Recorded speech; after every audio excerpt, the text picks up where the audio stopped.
Hello guys, ये कहानी है एक ऐसी टीचर के ऊपर जो अपनी फिजिकल नीड पूरी करने के लिए अपने स्टूडेंट के साथ रिलेशन में आती है।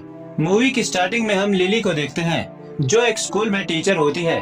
उसका अभी अभी डाइवोर्स हुआ होता है और वो दूसरे शहर में नए स्कूल में पढ़ाने आई होती है।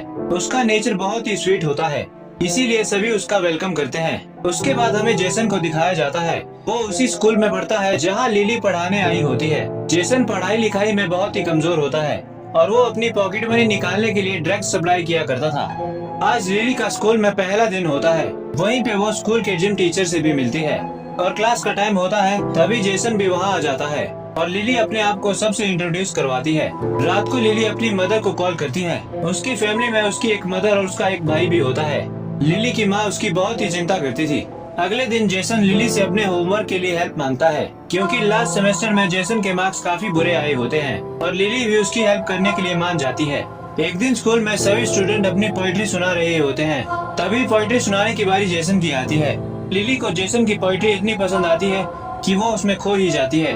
अगले दिन मैथ्यू स्कूल में लिली से मिलता है और उसे क्लब आने के लिए इनवाइट करता है, तो लिली भी मान जाती है और जाने के लिए हाँ कर देती है। और स्कूल खत्म होने के बाद रोज लिली जेसन को आधे घंटे पढ़ाया करती थी, इसीलिए वो अब आपस में घुल मिलने लग गए थे और अब वो एक दूसरे से ऐसे बात करते थे जैसे वो दोस्त हो। और लिली भी जेसन को काफी पसंद करने लगी थी। रात को लिली मैथ्यू के साथ क्लब में जाती है और वो दोनों खूब एंजॉय करते हैं और उसी क्लब में जेसन भी ये सब देख रहा होता है और वो जेलस फील करने लगता है। लिली ज्यादा ड्रिंक कर लेती है और इसीलिए मैथ्यू उसे कार में घर भेज देता है। अगले दिन हम देखते हैं कि मैथ्यू क्लास में नहीं आया होता है और लिली को उसकी कमी खल रही होती है। और जब क्लास का टाइम ओवर होता है तब जेसन क्लास में आता है। लिली कहती है कि आज तुम स्कूल में लेट क्यों आए हो। वो कहती है कि अगर तुम ऐसा करते हो तो मैं तुम्हारे पीछे अपना टाइम खराब नहीं करूंगी। ये सुनकर जेसन उससे सॉरी कहता है और दोबारा ऐसा ना करने का वादा करता है। रात को लिली अपनी माँ से फोन पे बात कर रही होती है, तभी उसके दरवाजे पे कोई आया होता है।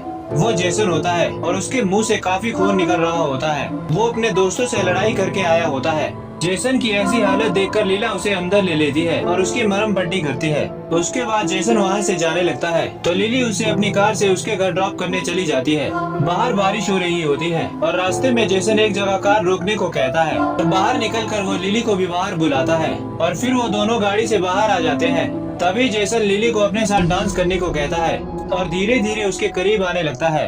लीला को टच करने लगता है, लेकिन लिली पीछे हट जाती है और गाड़ी में बैठ जाती है और उसे उसके घर ड्रॉप कर देती है और कहती है कि आज बात बहुत आगे बढ़ गई थी, ये सब मेरी गलती है। मैं तुम्हारी टीचर हूँ, मुझे ध्यान रखना चाहिए था।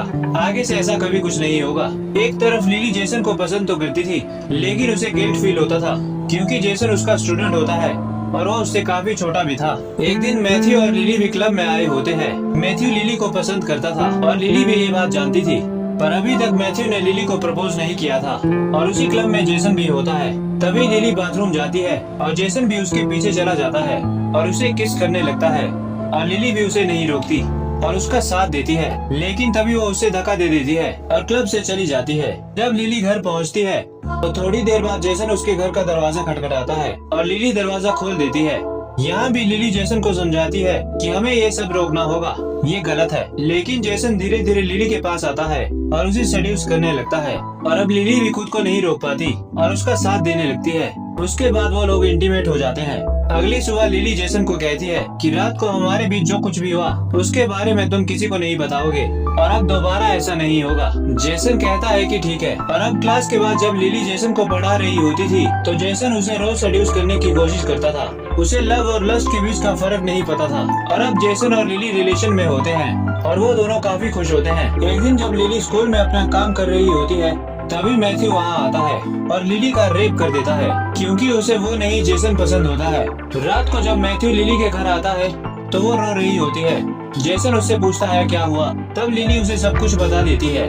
इस बात से गुस्सा होकर अगले दिन जेसन मैथ्यू से लड़ाई कर लेता है, जिसके बाद जेसन को जेल भी हो जाती है, लेकिन उसकी मॉम उसे छुड़ा लेती है। तभी लिली वहाँ आ जाती है। वो जेसन से बात करना चाहती थी, लेकिन जेसन की मदर उसे उससे बात नहीं करने देती और उसे बहुत खरी खोटी सुनाती है। अगले दिन लिली अपना सामान पैक कर चुकी होती है। तभी जेसन वहाँ आता है। उसे लगता है कि वो उसके साथ कहीं भागने के लिए तैयार हो चुकी है, लेकिन लिली अकेली ही जा रही होती है और वो उससे कहती है कि तुम्हारा अभी बहुत फ्यूचर बाकी है, तुम्हें मेरे चक्कर में अपनी जिंदगी बर्बाद नहीं करनी चाहिए। जेसन उसे बहुत मनाने की कोशिश करता है और कहता है कि मैं तुम्हारे बिना नहीं जी सकता, लेकिन वो उसकी एक नहीं सुनती और शहर छोड़कर चली जाती है। और यहीं पे ये मूवी खत्म हो जाती है।